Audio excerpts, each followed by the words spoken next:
Buonasera bianconeri, Juventus bat Milan 0-1 à San Siro, c'était un beau match, on l'a suivi ensemble comme d'habitude.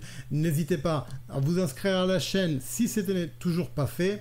Vous pouvez aussi activer la cloche, comme ça chaque live, chaque vidéo, vous êtes tenu au courant. Et on va tout simplement parler de ce match que la Juventus a donc gagné avec un but de l'ex, de Locatelli, en essayant d'exploiter celles qui étaient les faiblesses du Milan. Donc on a vu quelques frappes de la distance, pas autant que je l'aurais souhaité, mais entre Locatelli deux fois Kostic, Cambiaso, on va dire quand même qu'on a fait certaines frappes, on peut le voir tout de suite. D'ailleurs, on a fait 4 frappes cadrées, dont 2 ou 3 même bien reprises par Mirante, qui a quand même disputé un beau match.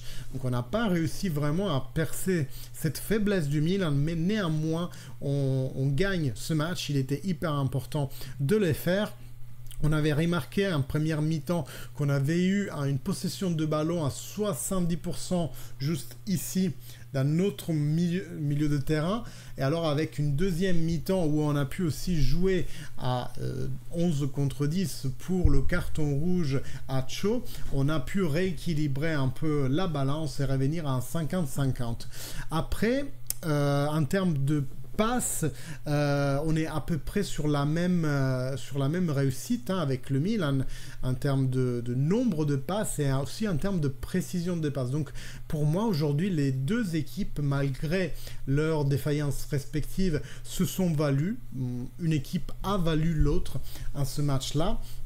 Donc c'était vraiment un plaisir de voir ces deux grandes équipes se contendre une place dans les 4 premiers, parce que aussi si maintenant on va voir dans les infos du match le classement, est-ce qu'il est quelque part ici? Non, on l'a pas, mais parlons juste vite fait de l'épisode principal hein, qui a changé le tournant de ce match, le carton rouge à Cho. Alors il y a un beau lancer de Weah, donc déjà il y a faute sur Timothy Weah. Moisken se libère de Cho avec une talonnade sur le ballon, pas sur Cho, mais Cho décide de le terrasser et c'était le dernier homme. C'est pour ça qu'il prend un carton rouge direct. Pour les amis du Milan, il sautera même le prochain match et cela change la physionomie du match, parce que comme dit, la Juventus a essayé de se faire attaquer afin de ne pas laisser la place au Milan pour le contre-pied. Donc elle s'est repliée en arrière pour faire attaquer le Milan et on a essayé de les surprendre en contre-pied. La stratégie en soi n'a pas payé, ou mieux, n'a pas payé directement parce que nos buts ne sont pas venus en contre-pied, mais à mon humble avis, ça a payé d'un point de vue stratégique, parce que le Milan non plus n'a pas réussi pendant les 40 minutes où Cho était là, qu'ils étaient 11 contre 11, à marquer. Donc ça s'est révélé gagnant uniquement parce que tu as gagné. Et comme on le disait en live, il y avait des gens qui disaient, il y avait des abonnés de la chaîne, et vous savez que tous les avis se valent ici sur notre chaîne, disaient ça me plaît pas qu'on joue au contre-pied, toujours à atteindre l'adversaire, etc., etc. Je voudrais juste vous faire remarquer qu'en soi, le fait de jouer à l'attaque ou à la défense, c'est juste une stratégie.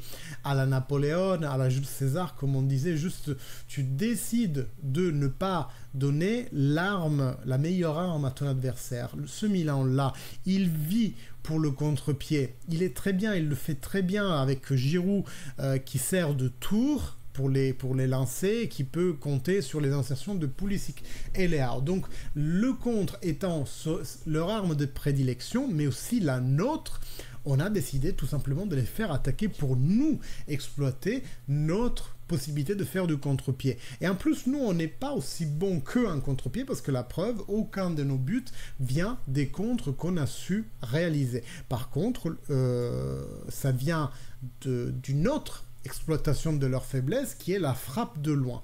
Et en ça, la Juventus a encore une fois pêché dans le mille, à mon humble avis. Je vais vous lire dans le chat, écrivez vos impressions sur le match, je vais vous lire juste après. Et donc oui, la deuxième arme gagnante de la Juventus, c'est la frappe lointaine, parce qu'avec Mirante qui a exactement 40 ans et 106 jours aujourd'hui, eh bien il fallait l'exploiter un maximum. Après, comme dit, Mirante a fait un très bon match, même à 3 reprises, sauf le Milan de la totale défaite. Donc résultat global 0-1, je pense que c'est mérité de la part de la Juventus. Même le fait de jouer avec l'avantage du nombre pendant une temps entière, pour moi c'est quelque chose que la Juventus a mérité, parce que la faute de Shaw est complètement conséquence de s'être fait mettre en vent par Moisken. Donc voilà, on l'a cherché, on a essayé d'exploiter deux de leurs failles, donc ne pas leur concéder du terrain pour courir et de faire des frappes de loin. Et cette stratégie, les faits nous disent que c'est révélé gagnante, parce que aujourd'hui on a gagné contre le terrain avec le Milan et on se retrouve en troisième position derrière eux, avec la Fiorentina qui doit encore jouer demain et le Napoli encore loin à 3 longueurs derrière. Donc on reste dans les 4 premiers, on bat le Milan, on gagne une confrontation directe, ce qui n'est pas pour nous déplaire. Je vous disais en pré-match que le dernier match qu'on avait gagné contre le Milan, c'était à l'époque de Pirlo, un match qu'on avait gagné 3-1 avec un but de McKennie et un doublé de Federico Chiesa. Belle assistance de Dybala à l'époque. Mais voilà, aujourd'hui, on reprend très bien la Serie A. On est encore une des meilleures équipes, parce qu'on a les moins de buts subis. On a subi que 6 buts, dont 4 à l'extérieur, tous à Sassuolo. Donc, si on enlève Sassuolo, on a 0 but encaissé. C'était chez nous le Sassuolo ou c'était... J'ai un gros trou de mémoire, on va voir tout de suite. Oui, c'était à l'extérieur, donc on a pris 4 buts là, mais autrement que 2 buts encaissés à domicile. Donc une Juventus qui fait une bonne saison, malgré tout ce qui nous arrive comme d'habitude, et on est bien parti au moins pour nos objectifs minimaux. Qui sait si on pourra prétendre à plus, on verra, on vivra ça ensemble. N'oubliez jamais que vous pouvez vous abonner à la chaîne. Je vais continuer la vidéo, elle n'est pas finie, je fais juste un appel à mi-chemin pour l'abonnement et la souscription, et je vais passer à vous lire. On va voir qu'est-ce que vous en avez pensé, vous, du match. Forza Juve de Visjust. Rappelez, vous ne voyez pas quand je mets en avant les messages, parce que là, je suis en train d'enregistrer en même temps que je stream, donc je change de technique pour vous apporter un post-match plus rapidement. Oui, troisième Amel, Allegri a gagné et il trouve pas ça mal. Ben oui, mais il a fini le match très énervé.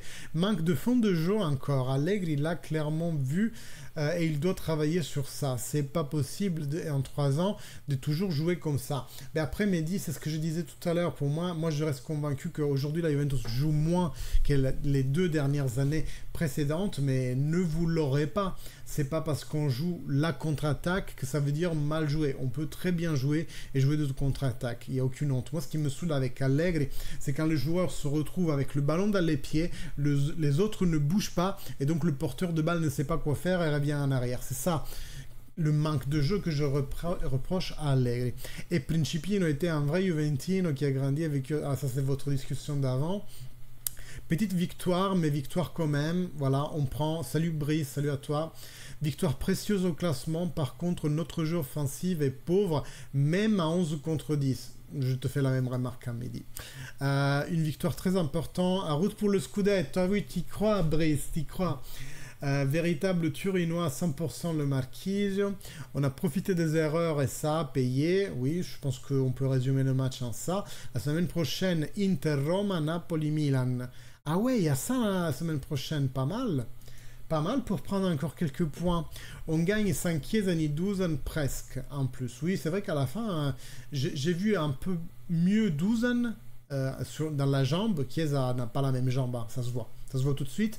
Par contre, Douzan a bien tenu le ballon, même s'il était pressé, même redoublé.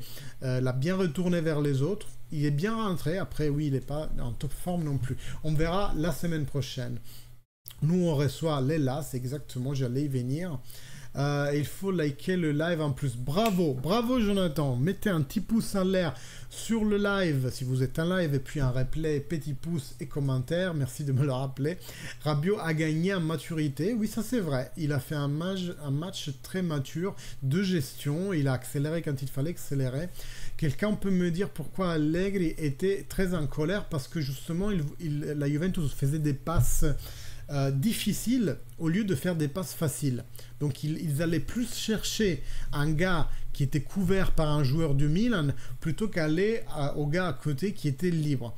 Et ça, quand tu veux faire de la gestion et que surtout tu as un homme de plus, tu n'as aucun intérêt d'aller faire des choses difficiles. Parce qu'il a misé sur le Milan. Oh, parle pas de ça, vite juste, parce que tu sais qu'en ce moment, c'est problématique les paris pour nous.